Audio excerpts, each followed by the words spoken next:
So, get your popcorns. This is a documentary on Pink Floyd, how Pink Floyd changed the music. Okay, let's go.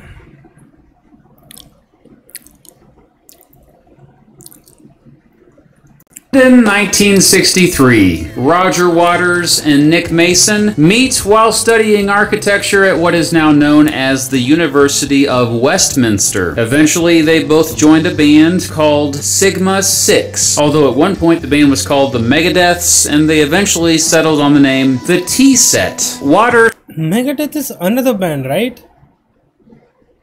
played lead guitar and I'm going to react to them. Mason played drums. There was also Keith Noble, Clive Metcalf, and another fellow architecture student named Richard Wright, who played keyboard. For lack of a better word, the T-Set was a standard rock band that specialized in R&B covers. However, soon Noble and Metcalf left the band, and others took their place. There was Bob Close, who played lead guitar after Waters shifted to bass guitar. Close introduced Waters to Chris Dennis, who became their new lead singer. Meanwhile, Syd Barrett, a childhood friend of Waters, also joined up with them playing guitar. In December 1964, they recorded for the first time at a studio that one of Wright's friends let them use. In early 1965, the Royal Air Force assigned Dennis to Bahrain, so Barrett stepped in to become the band's new lead singer. A few months later, they became the resident band at the Countdown Club in London. Each night into the wee hours, they played 3 90-minute sets. This was when their songs got longer with more solos, and they, dare I say, got more experimental with their sound. In the summer, after pressure from his parents and teachers, Close quit the band to focus on his studies, and Barrett also took over lead guitar. After going through various more name changes, by the end of 1965, the four of them, Syd Barrett, Nick Mason, Roger Waters, and Richard Wright, were now billing themselves Pink Floyd. The name came from the combined names of two American blues musicians Barrett loved, Pink Anderson and Floyd Council.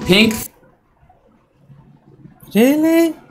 That's a creative choice. Musicians Barrett loved Pink Anderson and Floyd Council. Pink Floyd played lots of gigs throughout 1966 and even started to get paid for them. Led by Barrett, their sound was a weird mix of rock, blues, and even music hall. Ultimately, their sound distinctly became known as psychedelic, meaning music influenced by psychedelic drugs, hallucinogenic drugs that created weird states of consciousness. Barrett, in particular, became a regular user of LSD, and that heavily influenced the band's music. The author Lewis Carroll also heavily influenced Barrett's lyrics. Anyway, at one point in 1966, a dude named Andrew King and another dude named Peter Jenner saw Pink Floyd perform at the Marquee Club, and they were blown away. They soon asked the band to become their managers, and the band agreed. With Jenner and King's help, Pink Floyd got better shows, and they got them a booking agent named Brian Morrison, who managed a venue they played a lot at called the UFO Club. Not all of their shows were,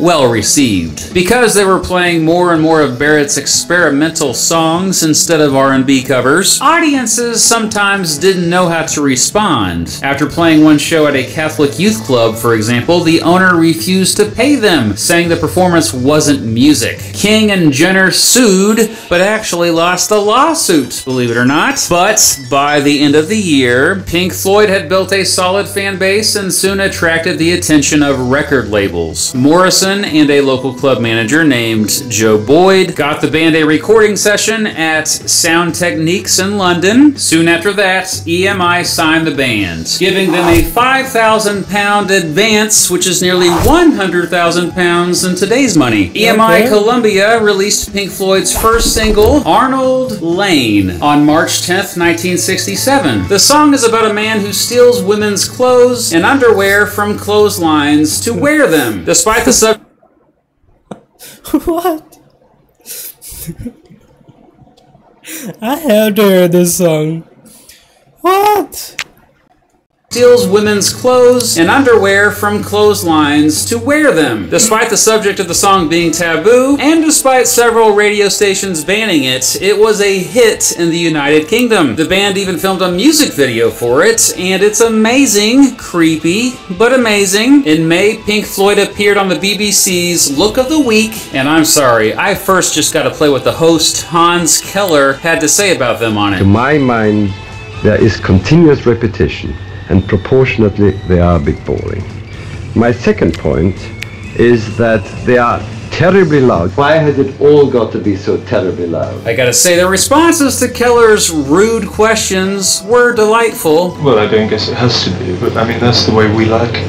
And we didn't grow up with a string quartet, and I guess that could be one of the reasons why it is loud. I mean, it doesn't sound terribly loud to us. EMI Columbia released the band's second single, See Emily Play, on June 16th, and it was an even bigger hit. They performed the song on the BBC's Top of the Pops and came back on the show 2 more times in the coming months. Even though they hated to mind their singing and playing, meanwhile, Pink Floyd had been recording their first full-length studio album at EMI Studios in London with producer Norman Smith. During its recording, Barrett had started taking LSD much more frequently, and the rest of the band noticed it made him It's always drugs. It's always this type of stuff that made band broke.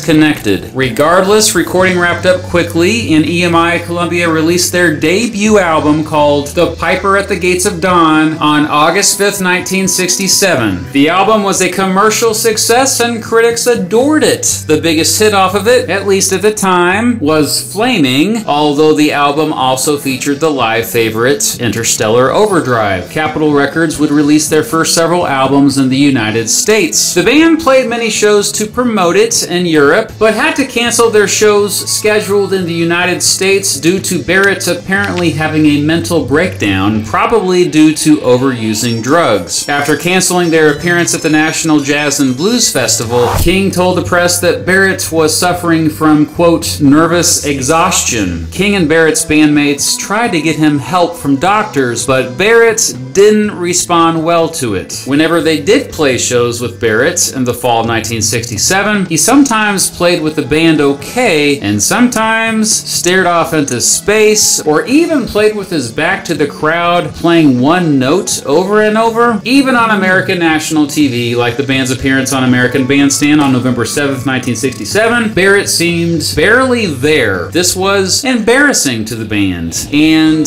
King ended their American tour soon after that. Back in the UK, the band played a few shows with the Jimi Hendrix, but things Jimi Hendrix?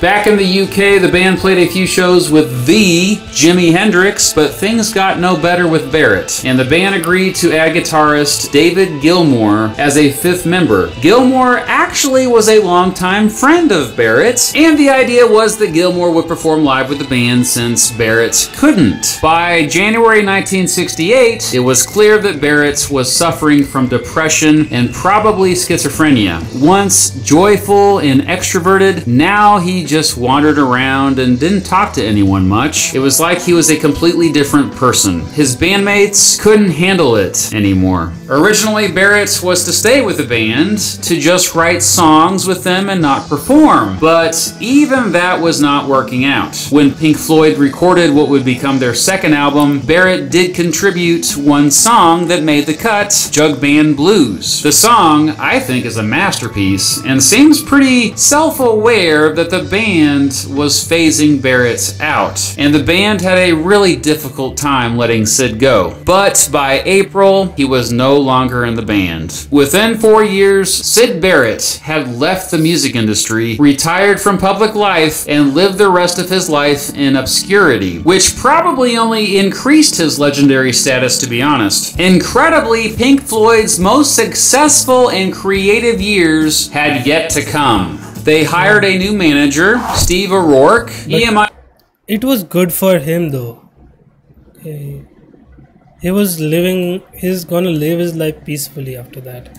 Columbia released the aforementioned second studio album, A Saucer Full of Secrets, on June 29th, 1968. It featured the single Let There Be More Light, and it got all the way up to number 9 on the UK album chart. A Saucer Full of Secrets was the first Pink Floyd album to feature Gilmour, and the only one in which all Pink Floyd members appeared on. The sound definitely was still psychedelic, with elements of a new subgenre that the band helped invent called space rock. The day after the album's release, the band played a free concert in Hyde Park. They soon returned to the United States with The Who for their first big tour there the next few months. On December 17th, 1968, Pink Floyd released the single Point Me at the Sky. In early 1969, the band returned to the studio to record their third studio album and first soundtrack album for the film More. EMI Columbia released it on June 13th, 1969. It received mixed reviews, but still got a lot of radio airplay in the UK. Not wasting any time, the band also recorded their fourth studio album that year, Ummagumma, also maybe pronounced Umaguma, released by Harvest Records on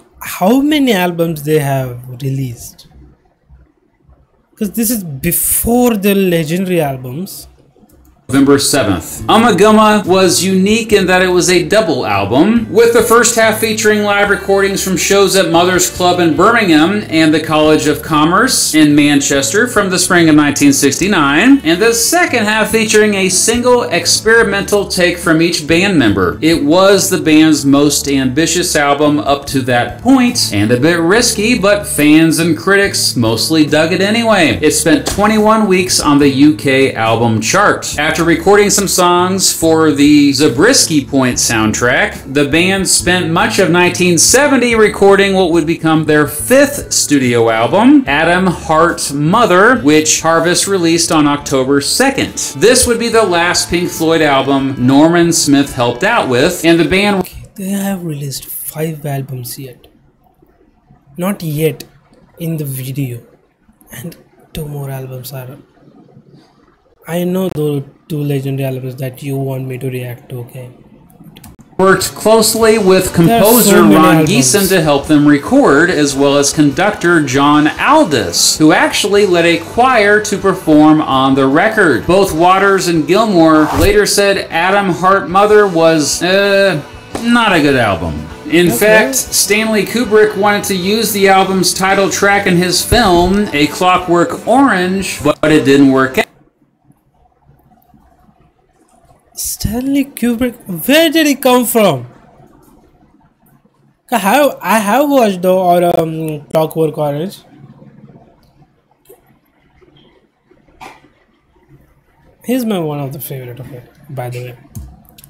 The album's title track in his film, A Clockwork Orange, but it didn't work out, and later Waters said, quote, maybe it's just as well it wasn't used after all. Despite all that, Adam Heart Mother became the band's first #1 album on the UK chart. It also did well on American radio stations. To promote the album, Pink Floyd toured... Okay, it's so ironic that they're saying it's not their best album, but it still hit the #1.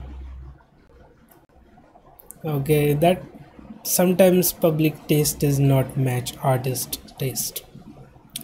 A bunch across both Europe and the United States. By 1971, the band was finally making a profit. Yep, believe it or not, up to that point, they were scraping by. That year, Mason and Wright settled down and became fathers, buying homes in London. Gilmour, who was still single, moved to an old farm in Essex. Waters built a home recording studio out of a converted tool shed at his house in Islington. Perhaps not trusting his old tool shed, the band returned to Abbey Road Studios in London to record some new material. I'd argue that this is when Pink Floyd had fully developed their distinct sound that most people identify and recognize with them today. Waters in particular took more control of their sound, especially with the lyrics. Still, by this point, Gilmour was contributing just as much with the overall songwriting. It was even more experimental than anything they had worked on up to that point. One crazy thing they did to mix things up in the studio involved each band member playing on a separate track with no reference to what the other bandmates were doing. Each member played around an agreed chord structure, but the tempo was completely random. All of this experimentation led to what became their sixth. I mean, this is too much experimentation. Okay, it's like they don't want a repeat sound on their album. Like if each one is playing in the separate rooms and anyone don't know what other are playing, so they will innovate their own sound. But if he hears what he was playing, that some trace of it will be left in his solo, in his instrument playing. Okay, that's a genius tactic to do.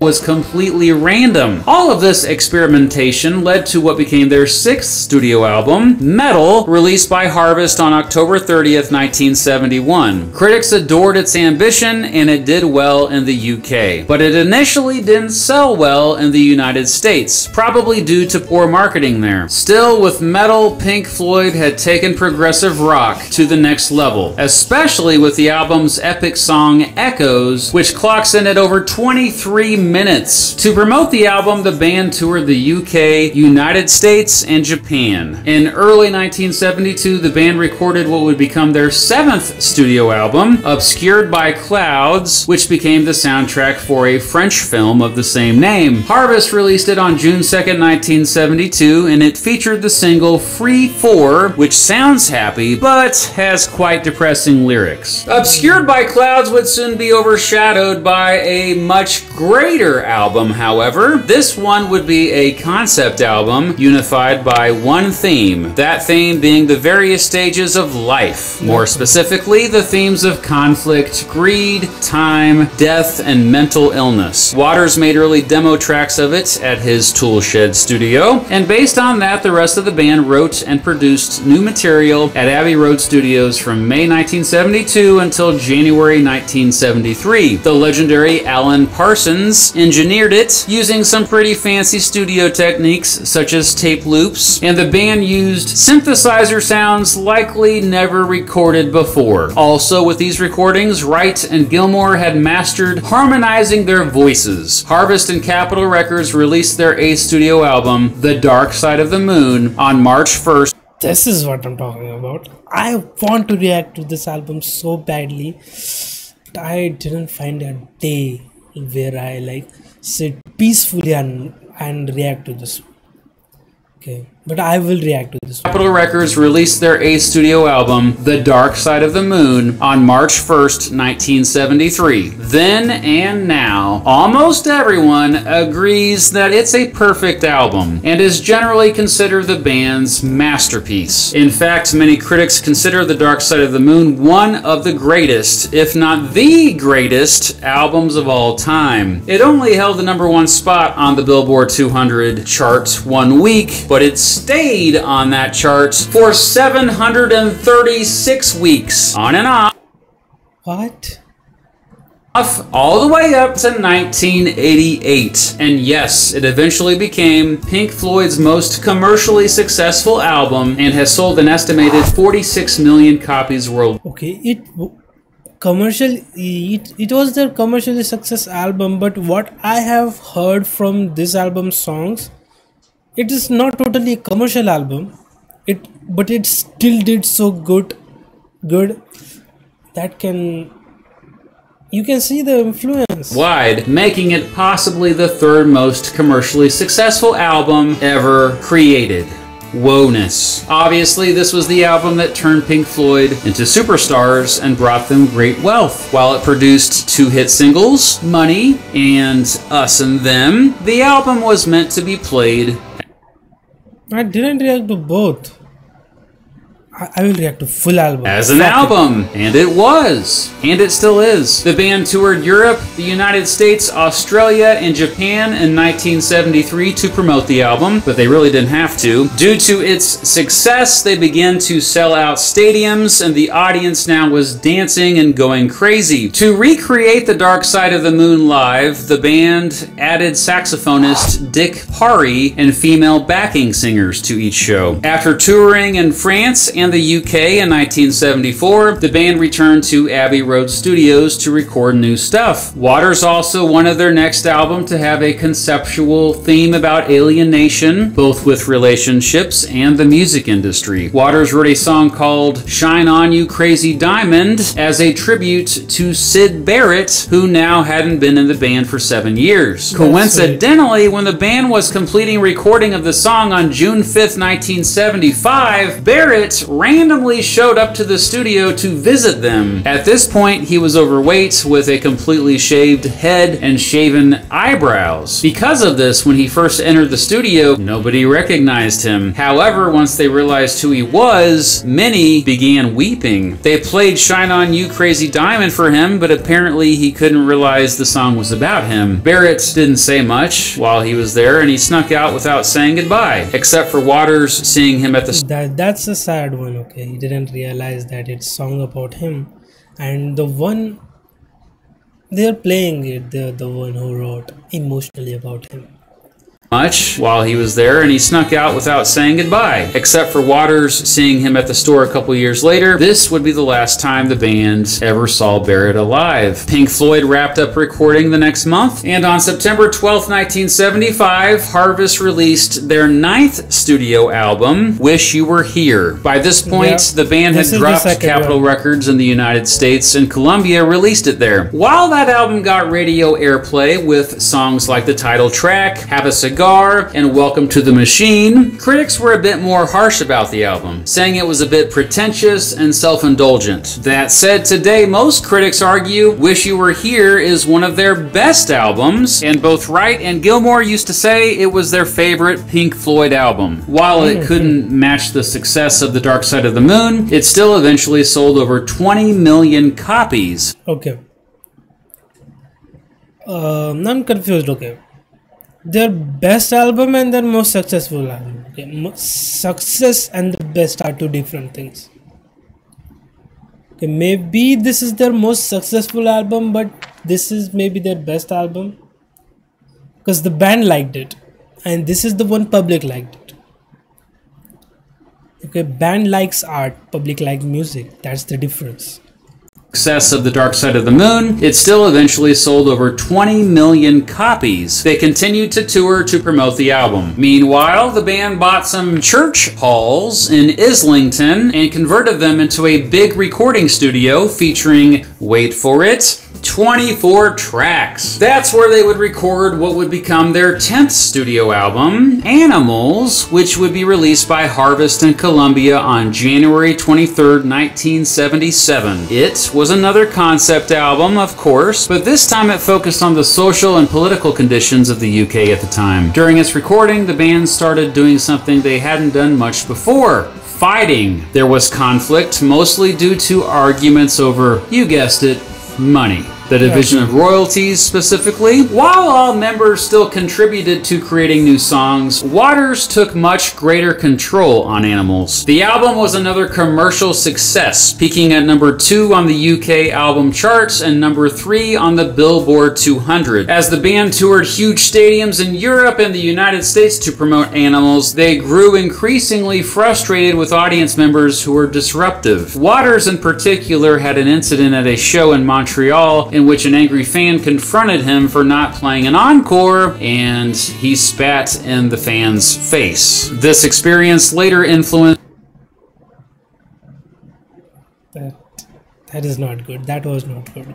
Waters to write new music that would become their next album, The Wall. Waters spent much of 1978 writing this album, and Bob Ezrin came in to help produce, actually writing a 40-page script for it based on Waters' fictional character of Pink, a depressed rock star who reflects on how he got to that point in his life. The Wall would be a rock opera that examined both abandonment and isolation, symbolized by, well, you know, a wall. Pink Floyd spent almost a year recording it, beginning in December 1978 and not wrapping things up until the following November. However, Wright, who was going through some rough personal issues himself, had stopped showing up to recording sessions. When he did show up, he apparently didn't do much. Due to this, the rest of the band reluctantly agreed that they would have to kick him out of the band, and Wright agreed to quietly leave shortly before the new album's release. That said, most fans didn't even notice, as Wright's still stuck around as a salaried session musician who still also played live with Pink Floyd. Harvest and Columbia released The Wall, which was their 11th studio album, on November 30th, 1979. The band admittedly rushed to release it since they were going through some financial troubles. Fortunately for them, it was a huge hit. In fact, it eventually became their second best-selling album of all time, only behind The Dark Side of the Moon. With over 30 million copies sold, it's actually the best-selling double album of all time. 30 million is crazy at that time. The Wall featured 3 singles that all became huge radio hits. Another Brick in the Wall, Part I have reacted to Another Brick in the Wall Part 2, Run Like Hell, and Comfortably Numb. Comfortably Numb. This is the second one that I reacted. Critics adored it, and it's also listed today as one of the greatest albums of all time. For the next year and a half, the band supported The Wall with an epic tour where they played the whole album from beginning to end, and they featured big inflatable puppets on stage to represent different characters from the storyline. Later, the band helped the director Alan Parker adapt the album into a film. First released in 1982, Pink Floyd The Wall received mostly positive reviews and has since had a cult following. Meanwhile, tensions had continued to grow within the band, and overall, they had drifted apart. Waters and Gilmour had fought over what material to include for the aforementioned The Wall film. Not only that, Waters now wanted to make new music all by himself without much input from the rest of the band. While the band struggled to move forward, Harvest and Columbia released a greatest hits album called A Collection of Great Dance Songs. Throughout 1982, Waters grew impatient with Gilmour, who promised new material but failed to deliver, doing solo stuff instead. Waters decided he would just write a new Pink Floyd album himself. Gilmour didn't hide the fact that he didn't like many of the new tracks, but Waters moved forward with them anyway. The final result was the band's 12th studio album, The Final Cut, released by Harvest and Columbia on March 21st, 1983. The Final Cut ended up being quite an appropriate title of the album, as it was the last to feature Roger Waters. Featuring the single Not Now John with its F-bombs and all, the album received mixed reviews and was their worst performing album since Obscured by Clouds. On June 18th, 1980... Because people wanted to hear the band. Okay, members of the Pink Floyd that make the band. That's the combined sound of them. Not a one particular sound, one member's particular sound.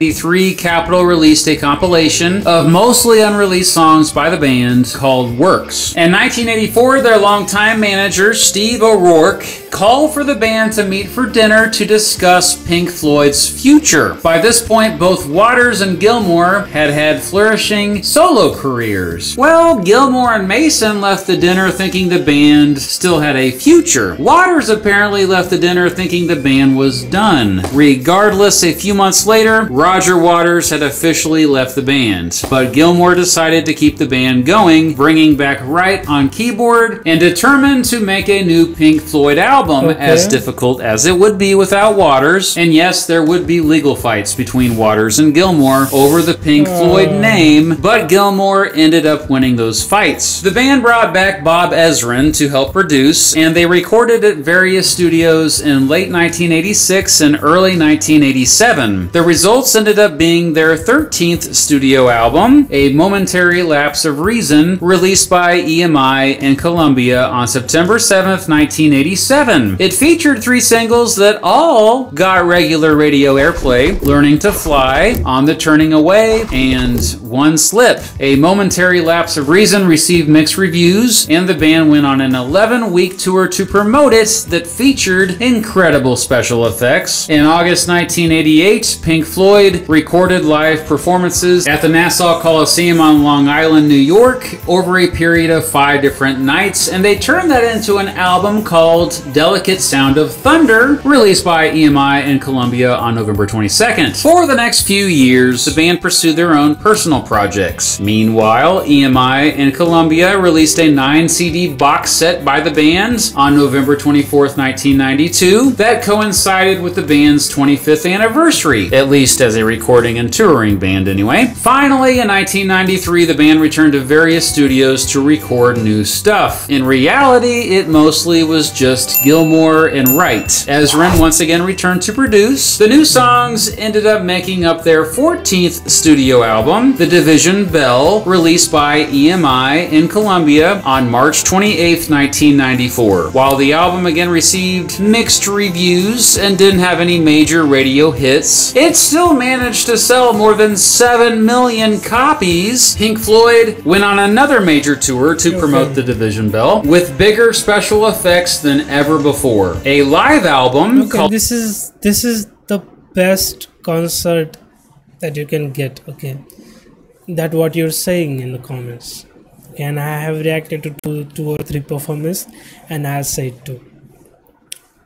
This is a plus concert. Division Bell with bigger special effects than ever before. A live album called Pulse and live film, also called Pulse, later documented several shows on it. On September 19th, 1995, the band released an EP and another film, both called London 66 to 67, featuring previously unreleased songs. At this point, however, the band was pretty much done, whether they knew it at the time or not. On January 17th, 1996, Pink Floyd was inducted into the United States Rock and Roll Hall of Fame. However, only Gilmour, Wright, and Mason showed up to accept it. It's no surprise that Barrett didn't make it, but sadly, not even Waters showed up. For the next 9 years, the bands went on a big hiatus, and then Waters did show up. He reunited with the band as they performed at the Live 8 concert in Hyde Park. Obviously, the fans there went crazy. Afterward, Pink Floyd was offered £136 million for a final tour, but they turned it down. The Hyde Park show would be the last Pink Floyd concert. Though all 4 did take part in a Syd Barrett tribute concert in 2007. Barrett died of pancreatic cancer the previous year. Wright would die from lung cancer the following year. But amazingly, Pink Floyd wasn't done in the studio, well, at least not Gilmour and Wright. In 2013, the two decided to revisit the unused Division Bell recordings and fix them up and add to them. The result was the band's 15th album, The Endless River, released by Parlophone Records on November 7th, 2014. It would be their final album, although it's worth noting they released several compilation albums over the past 25 years. Today, Pink Floyd remains one of the most successful and influential rock bands of all time. They've sold more than 250 million records. That's crazy. Worldwide. They are easily the most prominent progressive rock band to ever exist, known for their long and complex songs, extreme sonic experimentation, visually stimulating live performances, and deep lyrics. They played a tremendous role popularizing the concept album and just stretching the boundaries of what makes a song, you know, a song. They began modestly as a blues band playing mostly R&B covers, but they ended epically as a band that was responsible for much of the future of all music.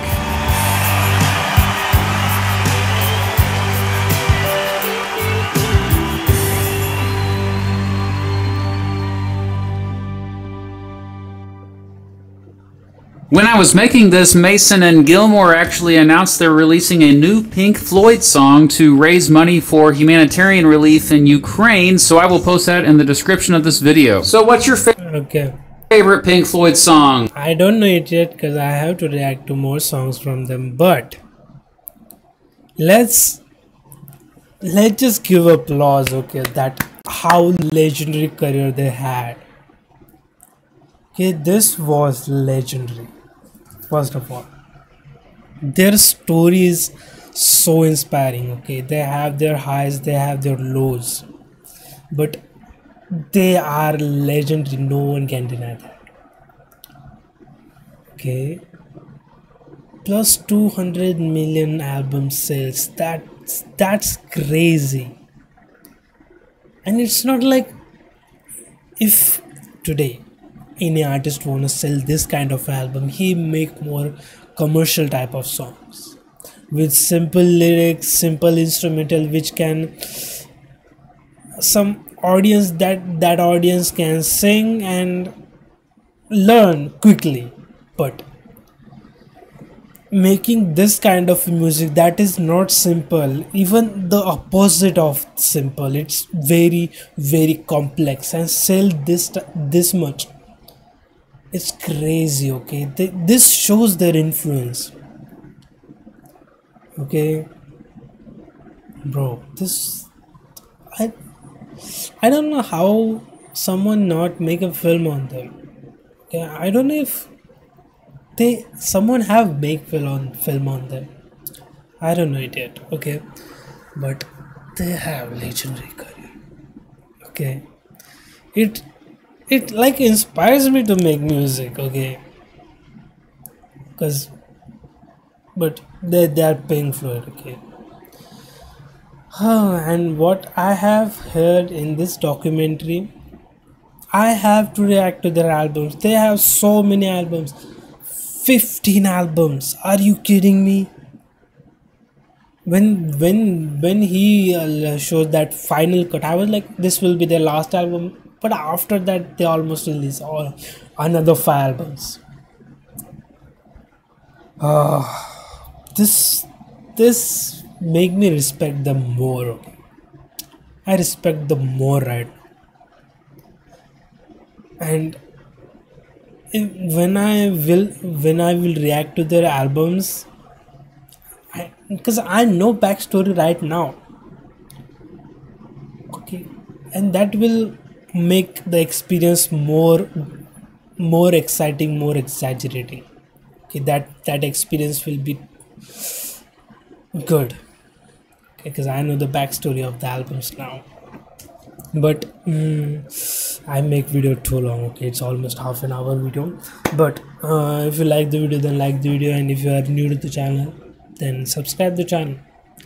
See you in the next one. Sayonara.